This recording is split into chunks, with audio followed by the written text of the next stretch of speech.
ఓం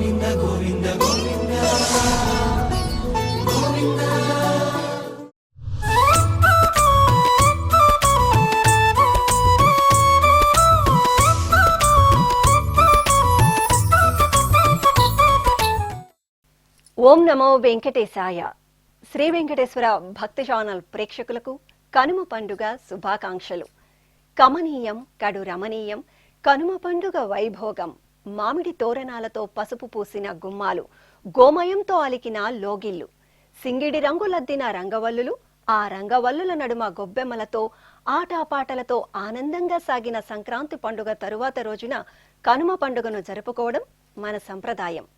ఇది పశువులను పూజించే పర్వదినం.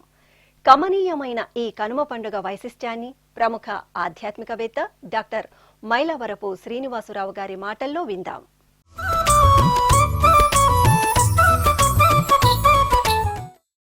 ఓం నమో వెంకటేశాయ. ఉత్తర అయన సంక్రమణ కాలంలో 3వ రోజు పండుగ పేరు కనుము. కనుమ కాదు, కనుము అంటే పశువు అని అర్థం. కనుప పులు అని తెలుగులో మాట ఉంది. కనుము అంటే పశువు, పులు అంటే గడ్డి. కనుముకి ఏర్పాటు చేయబడ్డ పులు అంటే పశువుకి ఏర్పాటు చేయబడ్డ గడ్డి కాబట్టి కనుప పులు అవుతుంది. అంచేత కనుమ అనే మాట ఏమాత్రమూ సరికాదు. ఈ కనుమ పండు నాడు ఏం చేయాలి? బాగా ఆలోచించాలి. పశువులు ఏవైతే ఉన్నాయో అవి 2 జాతుల్లో ఉంటాయి, స్త్రీ జాతి, పురుష జాతి. పురుష జాతికి సంబంధించినటువంటి ఏ ఎద్దులున్నాయో, స్త్రీ జాతికి సంబంధించిన ఏ ఆవులున్నాయో ఆ రెంటికి నమస్కరించి పూజ చేసుకోవాల్సినటువంటి రోజు కనుము. ఎందుకని? ఎండనక వాననక రాత్రనక చలి అనక పెద్ద బురదలో దిగాలన్నప్పుడు అబో బురద అనకుండా ఆషాఢమాసంలో తొలి వర్షపు చినుకు పడ్డ దగ్గర నుండి గాదెలలోకి ధాన్యాన్ని చేర్చేంత వరకు కూడా శ్రమపడ్డటువంటిది ఆ ఎద్దు అయితే, పురుష పశువు అయితే చక్కనైనటువంటి క్షీరధారని అమోఘంగా మనకి అందించి ఇచ్చింది ఇదిగో ఈ గోవు. అంటే స్త్రీ జాతికి సంబంధించిన గోవు. ఈ కారణంగానే పాడి పంటలతో సుఖంగా ఉండగలుగుతున్నాడు వ్యవసాయదారుడైనటువంటి రైతు. ఆయన కారణంగా మనం సుఖంగా ఉండగలుగుతున్నాం. మనం 2 రోజుల కిందట భోగి పండుగ నాడు ఆ ఎద్దుని ఆవుని ఎలా కడగాలో, ఎంత ఆనందంగా ఉంటాయో, వాటిని అలా ఊరంతా ఊరేగిస్తూ ఉంటే ఎంత సంతోషంగా ఉంటుందో ఆ విషయాన్ని తెలుసుకున్నాం. నిజాన్ని నిజంగా మాట్లాడుకోవాలి అని అన్నట్టయితే ఈ రోజున కూడా పశువుల్ని అంత చక్కగాను ఊరంతా ఊరేగిస్తారు.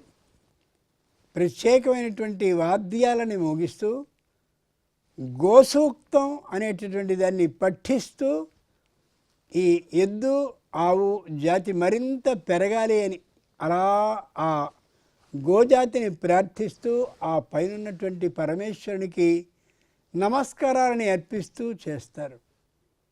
అది అభినందన కింద వస్తుంది కనుము పండుగ నాడు. 2వది తిలోదకి తిలస్నాయి. ప్రత్యేకంగా శ్లోకం ఇది, బాగా గుర్తుంచుకోవాల్సిన విషయం. ఏ పుష్యమాసం నడుస్తుందో ఈ మాసంలో చలి బాగా ఉంటుంది కాబట్టి ఒంటిని గడ్డగట్టించేంత చలి కూడా ఉండే అవకాశం ఉంది. కాబట్టి ఆ శరీరంలో ఉండే జీర్ణక్రియ అంటే పచన యంత్రాంగం తిన్నటువంటి ఆహారాన్ని వండించేటటువంటి, అంటే వంట పట్టేలా చేసి లోపల వంట చేసి జీర్ణం చేసేటటువంటి అన్ని యంత్రాలు ఈ బొజ్జలో ఏవి దాగున్నాయో వాటిని వేడి ఎక్కించాలి. అంటే వాటికి మంట సహకారాన్ని అందించాలి. అంటే ఏం చేయాలి? క్రిందటి రోజు రాత్రి అంటే ఈ కనుమ పండుగకి వెనుకదైనటువంటి సంక్రాంతి రోజు రాత్రే మనం ఏ పాత్రలోని నీటితో స్నానం చేయబోతున్నామో ఆ పాత్రలో ఒక గుప్పెడు నల్ల నువ్వుల్ని వేయాలి. తెల్ల నువ్వులు కాదు, నల్ల నువ్వుల్ని దాంట్లో వేయాలి. మరునాటికి ఈ నువ్వులన్నీ నాని తమ శక్తిని ఆ నీళ్ళలోకి ఇస్తాయి. స్నానాన్ని చేయడానికి ముందు నువ్వుల్ని బాగా దంచి ఒక ముద్దగా ఏర్పాటు చేసుకుని, కొద్ది తడితడిగా ఉంటుందంటే నూనె దానిలో వస్తుంది కాబట్టి దాన్ని ఒంటి నిండుగా పట్టించుకుని 48 నిమిషాల పాటు నానాలి. అప్పుడు ఆ నువ్వుల మిశ్రమం ఏదైతే ఉందో గట్టిగా ముద్ద చేసింది ఒంటికి శుభ్రంగా పట్టి చర్మ వ్యాధులకి సంబంధించిన ఉంటే తొలగిపోతాయి.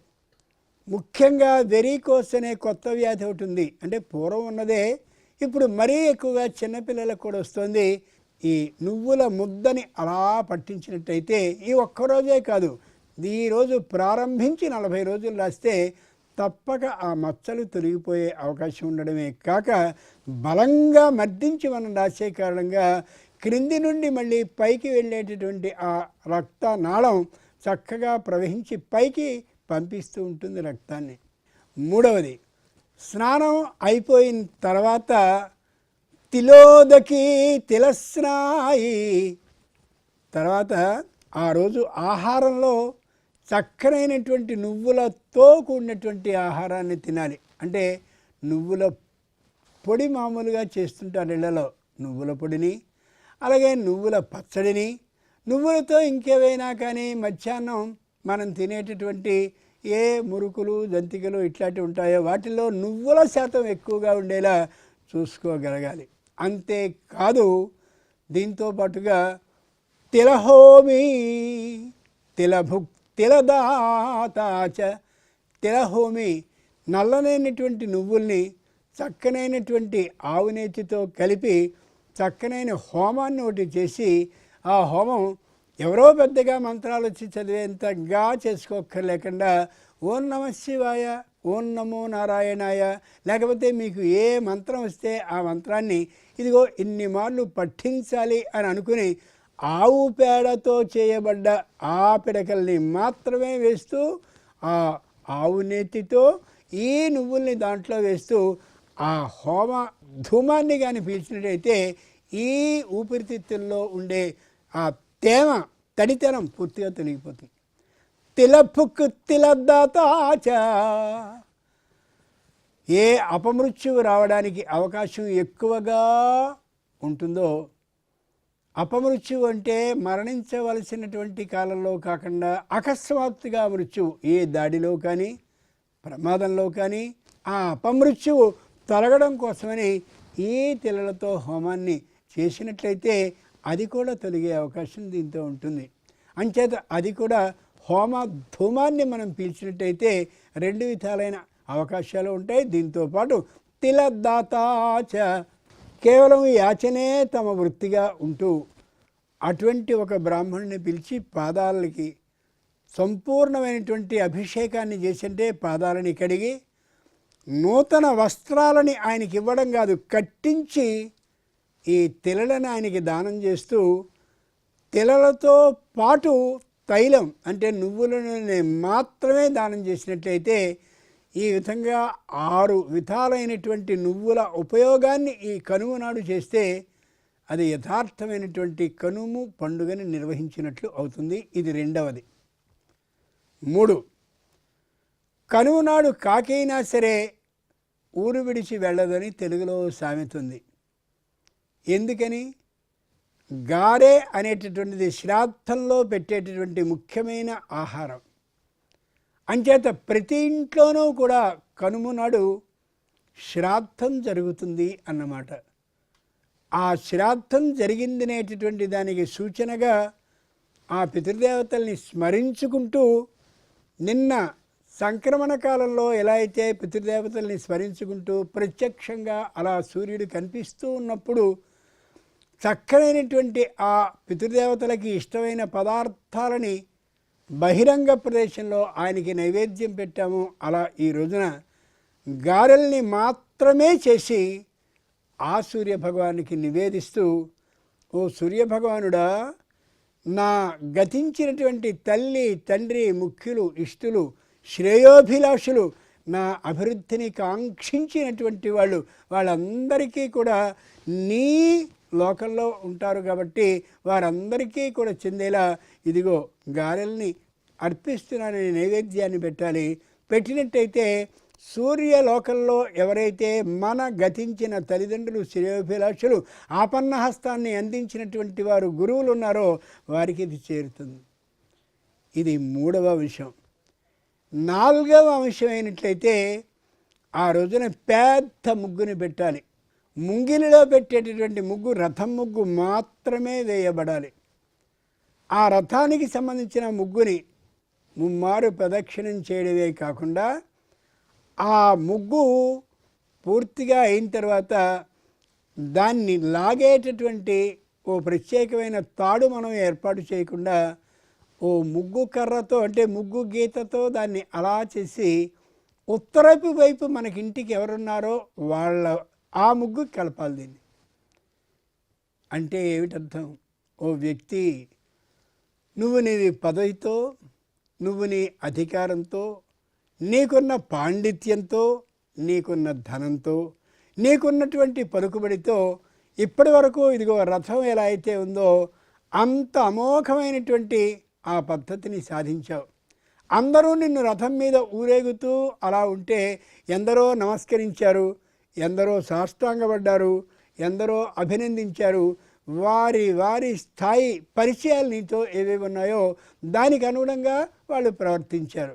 గుర్తుంచుకో, ఎల్లకాలము ఇలాగే ఉండవు. నువ్వు చెట్టు చివరికి ఇంత గొప్పదైనటువంటి ఆ రథం మీద నువ్వు ఊరేగినా చివరికి మాత్రం నువ్వు వెళ్ళవలసింది ఉత్తరపు దిక్కున ఉండే శ్మశానానికే అనే అర్థాన్ని తెలియచేస్తూ ఈ రథం ముగ్గు ఉత్తరపు వైపుకి అలా వేయబడ్డటువంటి ఆ ముగ్గు ఏ తీగైతే కనిపిస్తూ ఉంటుందో, తీగంటే ఇనుముతో చేయబడ్డది కాదు, ఆ ముగ్గు గీత కనిపిస్తూ ఉంటుందో అది వ్యక్తిలో ఒక నిర్వేదాన్ని నింపాలి. ఇలా చేసినట్టయితే ఎంతో ఆనందంగా ఉంటుంది. ఈ రోజున ఎన్ని పశువులు మన ఇంటికి వస్తే అన్ని పశువులకి కూడా వాటికి ఇష్టమైనటువంటి ఆకు లేదా కాయగూరల ముక్కల్ని జాగ్రత్తగా పెట్టడం, వాటికి ఇష్టమైనటువంటి కుడితిని స్వయంగా యజమాని కలిపి పెట్టడం, ముఖ్యంగా తెలకపిండిని బాగా ఇష్టంగా తింటాయి కాబట్టి వాటిని పెట్టడం, ఇంకా పశువులకి సంబంధించిన ఆహారాన్ని తెలుసుకుని వాటికి చక్కగా పెట్టినట్లయితే ఏ రథం ముగ్గు మన ఇంట కనిపిస్తూ ఉంటుందో దాని మీదకి ఆ పశువులన్నీ వచ్చి తొక్కుతూ ముగ్గుని పాడు చేస్తే అది నిజమైనటువంటి శుభాన్ని తెలియచేసేది అని చెప్పింది శాస్త్రం. చిట్ట చివర పూర్వపు రోజుల్లో ఒక విధానం ఉండేది. మంచి అనుష్ఠానాన్ని చేస్తూ ఉండేవారు ఎవరు? కాటి కాపరులు, శ్మశానంలో ఉండేటటువంటి వాళ్ళు మంచి అనుష్ఠానాన్ని చేస్తూ ఉండేవాళ్ళు. వాళ్ళు మోగనటువంటి గంటని తెచ్చేవారు. అంటే గంటని మోగిస్తే ఠంగమని మోగుతుంది, అలా కాకుండా ఓటుమోత మోగేటటువంటి ఒక దాన్ని తెచ్చి అలా కొట్టుకుంటూ వెళ్ళేవారు. కర్రుల బండిని వచ్చేది, అలా వేసి ఎక్కడ ఏ ఇంటి దగ్గర వాడు ఆగితే ఆ ఇంట్లో ఒక వ్యక్తికి ఖచ్చితంగా ప్రమాదం ఉందనే యథార్థాన్ని సూచిస్తూ వచ్చేవాడు.